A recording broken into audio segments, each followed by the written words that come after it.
O tema desta mensagem: Senhor, deixa ainda este ano. Deixa ainda este ano. Evangelho de Lucas 13, de 6 a 9. Eu quero incentivar aos que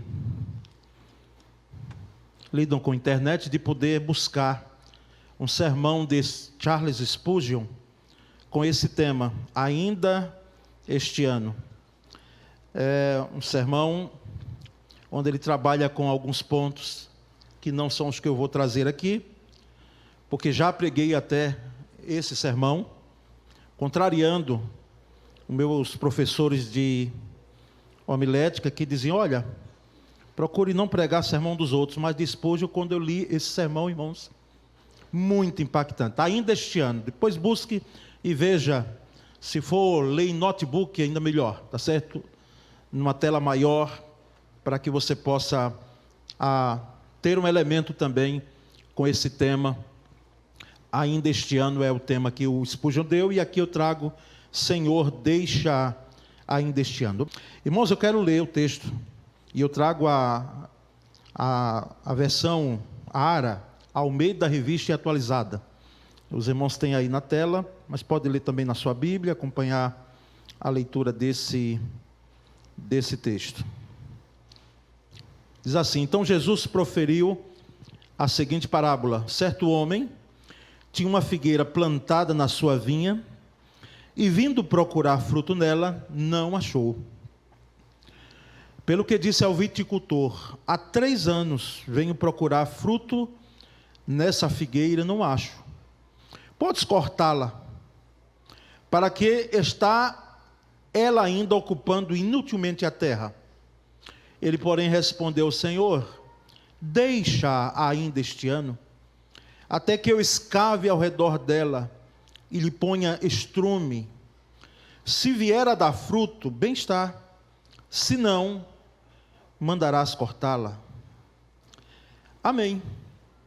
Porque, irmãos, esse texto nos faz refletir quantas pessoas desejaram ter uma segunda chance. Você gostaria de ter uma segunda chance em algo que você realizou, que você fez e foi mal feito, lhe trouxe prejuízo grande, trouxe prejuízo para a sua família, quem sabe, para amigos, pessoas próximas, queridas? Você queria ter uma nova chance? Se você fosse casar, embora já com anos de casamento, você queria ter uma nova chance para reparar o que fez de errado, cometeu alguns deslizes durante a trajetória do casamento, na criação de filhos?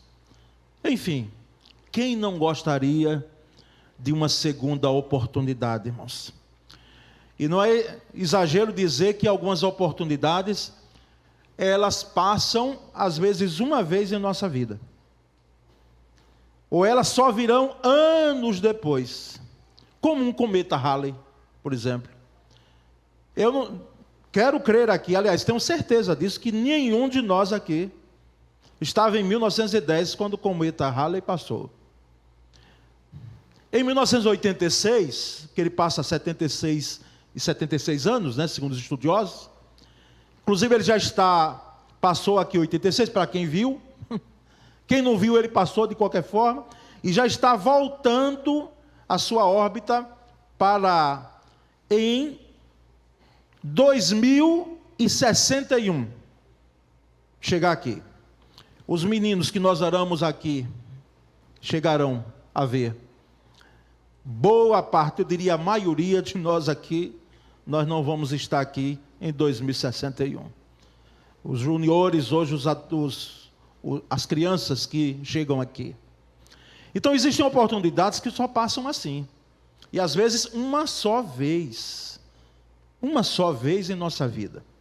Jesus contou uma história, irmãos, que fala sobre uma segunda chance, uma segunda oportunidade.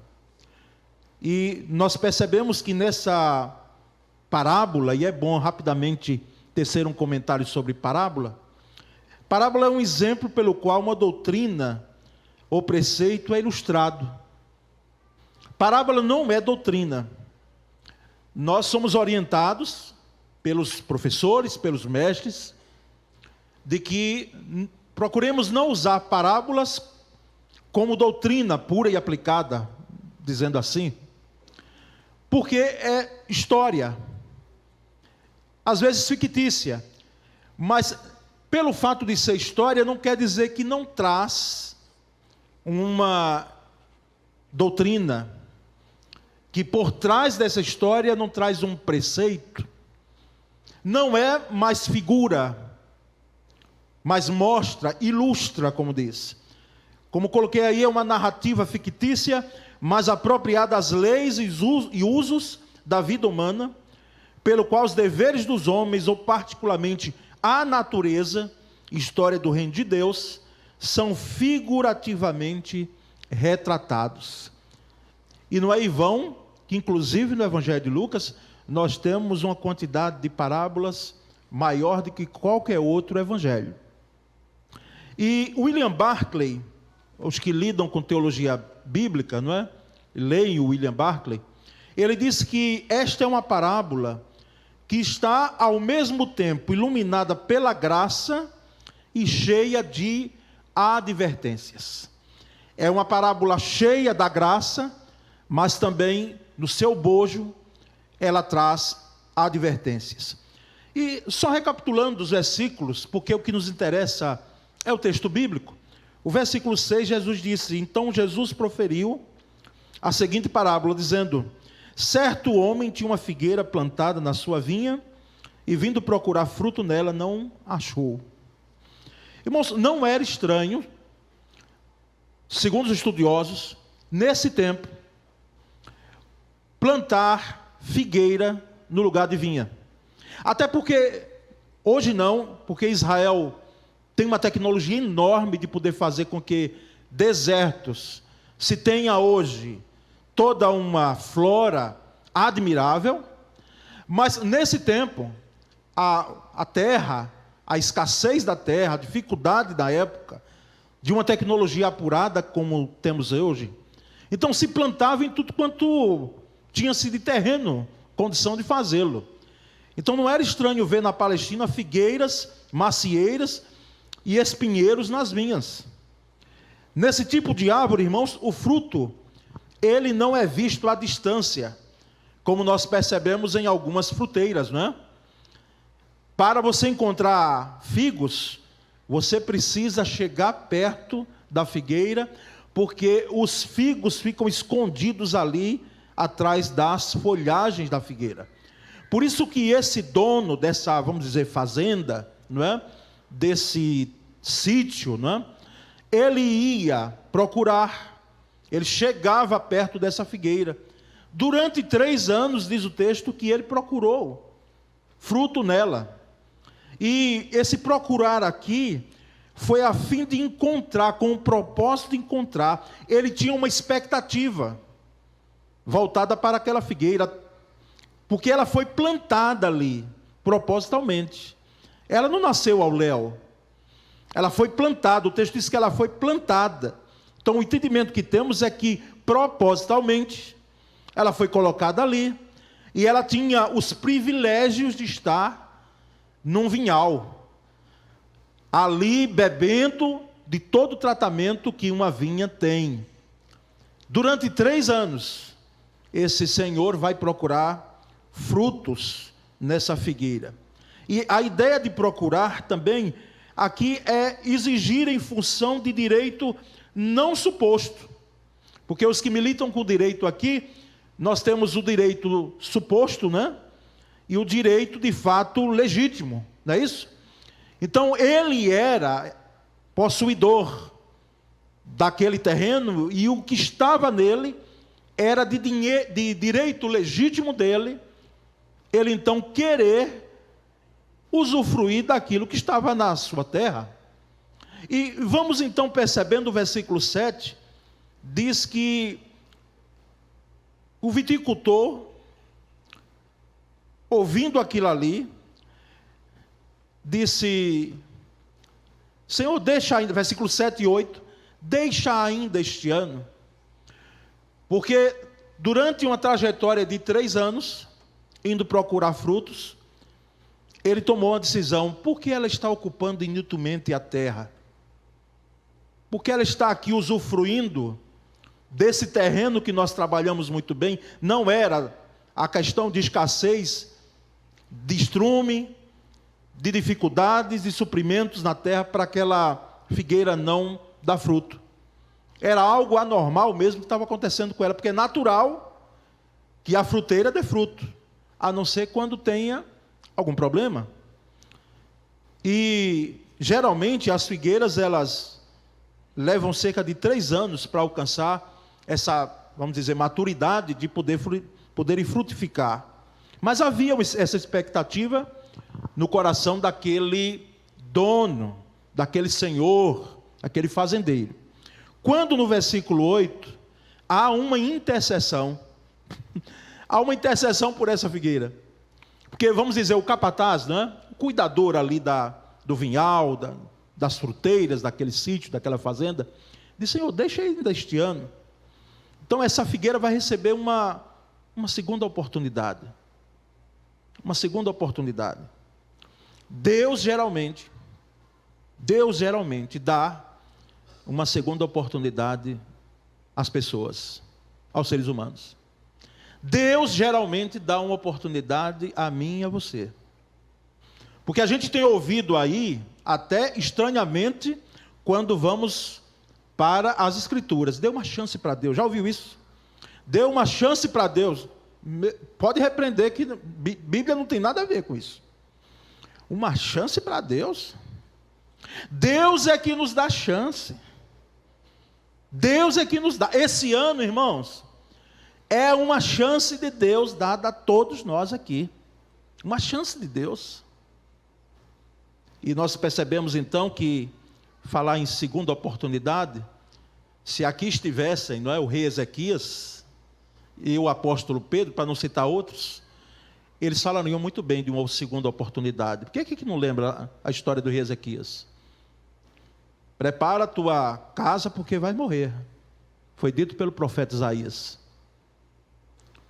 A Pedro, depois de negar 3 vezes, dizendo: eu não conheço esse homem, eu não conheço esse homem, não conheço ele.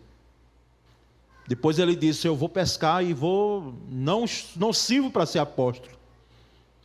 Eu me enganei, vou pescar. Foi quando, de fato, Ezequias tem uma segunda oportunidade de ter 15 anos a mais, quando já estava com o pé na cova, 15 anos a mais de vida. Tem um filho, Manassés, para dar posteridade, porque até esse momento da doença ele não tinha o filho Manassés. E foi dito a Davi que da descendência dele sempre haveria um que sentaria no trono. E que hoje culminou, hoje não, já havia uma promessa de que seria Jesus Cristo, descendente de Davi, que sentaria para sempre no trono. E Pedro vai dizer: não, ele me chamou, ele foi atrás de mim, ele tratou do meu coração, ele me deu uma segunda oportunidade. E nós vamos então, irmãos, perceber que no versículo 9, último que lemos, diz: se vier a dar fruto, bem-estar, se não, disse aquele capataz, não é o Senhor, deixa ainda este ano, Senhor, porque eu vou colocar estrume nela, eu vou adubá-la. Ela já tem, o que não quer dizer, repito, ela não quer dizer que ela não estava adubada, bem cuidada, estava bem cuidada, ela que não vinha produzindo. Eu vou colocar mais estrume nela, eu vou cavar ao redor dela, enfim, eu vou dar os ingredientes necessários para que ela possa, os insumos necessários para que ela possa se desenvolver e frutificar.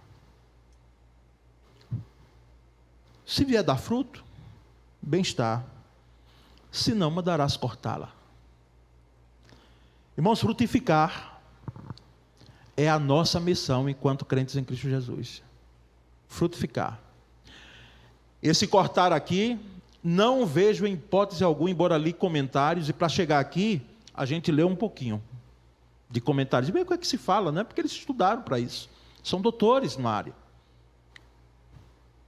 E os respeito, né? Nós devemos respeitá-lo, mas não vejo em hipótese alguma nada ligado à salvação aqui. Para ser mais claro, não é uma questão de não frutificando você perde a salvação. Já viu? Porque nós sabemos que a salvação, ela não está baseada nos frutos. Não. Os frutos evidenciam de que eu sou salvo. A salvação é única e exclusivamente pela graça. Então, aqui nós estamos diante de um ministério, vamos dizer assim. Como se chama hoje? De uma missão nossa, frutificar. É algo natural do crente, é algo natural da igreja. A igreja que só olha, me permita a expressão, mas ela é idiomática e ela cabe num momento como esse, e os irmãos vão entender. A igreja que só olha para o próprio umbigo, a igreja que só olha para si mesma, a igreja que não tem uma visão de mundo, uma cosmovisão, para olhar para quem está ao redor dela, essa igreja está fadada a perecer. Porque ela pode estar explodindo de gente, mas ela não está cumprindo a missão em hipótese alguma. Então, meu irmão, minha irmã, se nós não estamos frutificando, nós precisamos repensar muito bem por que não estamos frutificando.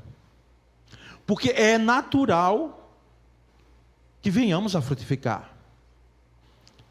E fruto aqui não é uma questão de aspecto quantitativo. Que bom será você dizer, puxa, eu compartilhei o evangelho com vida para não sei quantas pessoas. Não, é a questão de nós fazermos a missão que nos cabe, testemunharmos do evangelho de Cristo, da graça de Cristo, com a nossa vida, com a nossa voz, com os nossos dons, com os nossos talentos. Se não estamos fazendo isso, irmãos, estamos fadados a sermos removidos. É esse o entendimento. Corta, ou seja, remova. Remova. Como alguns brincaram de ministério, brincaram de ser pastor, até o título de pastor não quiseram, porque acharam pouco demais. Colocaram os outros títulos hierárquicos, né? E foram removidos. Foram removidos, porque os frutos não foram frutos dignos do reino de Deus. Foram frutos podres, ruins, e que quem bebeu e quem comeu do fruto que saiu de suas mãos, adoeceu espiritualmente. Então foram removidos. Você lembra de alguém, de algum líder, de algum pastor, de algum crente, que era uma bênção nas mãos de Deus, mas que ele foi removido, e veja bem, removido pela própria atitude, porque o desejo de Deus, a expectativa de Deus, eu sei que é um pouco estranho, como é que um Deus eterno tem que criar expectativa, porque Ele sabe tudo, né? Mas a expectativa nesse sentido deles, esperar de nós frutos. Mas esses frutos não vieram, eles não chegaram, então essa pessoa, esse crente, esse líder, foi removido, virou lenha. E depois da lenha, nada. E não uma árvore, onde as pessoas, até hoje na Palestina, os irmãos que foram lá, eu estou olhando aqui alguns que chegaram lá, viram as figueiras, a importância que a figueira, a videira, a oliveira, não é? Na vida do povo palestino. Considerações finais, irmãos. Esta parábola nos fala, eu coloquei aí para que os irmãos possam acompanhar. Esta parábola nos fala do evangelho da segunda oportunidade. O evangelho traz uma segunda oportunidade. Há alguns locais, alguns grupos que você não vai ter oportunidade nunca. Talvez numa empresa que você passou, não lhe deu oportunidade mais. No narcotráfico, não há oportunidade, uma segunda oportunidade. Mas no Evangelho há. No Evangelho há uma oportunidade. A parábola nos ensina, segundo, que nada que só extrai pode sobreviver. Nada que só tira, nada que só recebe, mas não dá nada, não vai sobreviver. É um tipo de sanguessuga, me permita esse termo. Mas eu não estou aqui para alisar, é para isso mesmo. É gente que só quer. Inclusive é um comportamento hoje maléfico de pessoas que elas estão procurando qual é o pregador que prega melhor, qual é a igreja que tem um louvor melhor. E aí sai fazendo um cardápio de manhã, quem sabe de manhã que talvez, não é? Está numa igreja, à noite em outra, ou uma semana em outra, em outra, em outra, em outra. Só querendo, só bênção, mãe. Só bênção. Agora, ser uma bênção, nada. Então, a parábola nos ensina que nada que só extrai pode sobreviver. Terceiro, em última análise, há dois tipos de pessoas no mundo. Aqueles que tomam mais do que dão, recebem mais do que... Porque tem gente que só sabe receber. Só quer. Às vezes no relacionamento conjugal, se está acontecendo isso, apenas um exige. Apenas um quer mandar, como se fosse relacionamento matrimonial, ter que alguém mandar em um e outro. Então, em última análise, há dois tipos de pessoas que tomam mais do que dão e aquelas que dão mais do que tomam. Tem gente que é como um rio. Tem crente que é como um rio. Ele vai, e ele não para. Ele flui, ele é ponte, não é muro. Quarto, Abraham Lincoln, 16º presidente dos Estados Unidos, ele disse, não me importa quando eu morra. E olha que ele presidiu numa época de crise, na Guerra Civil Americana, não é?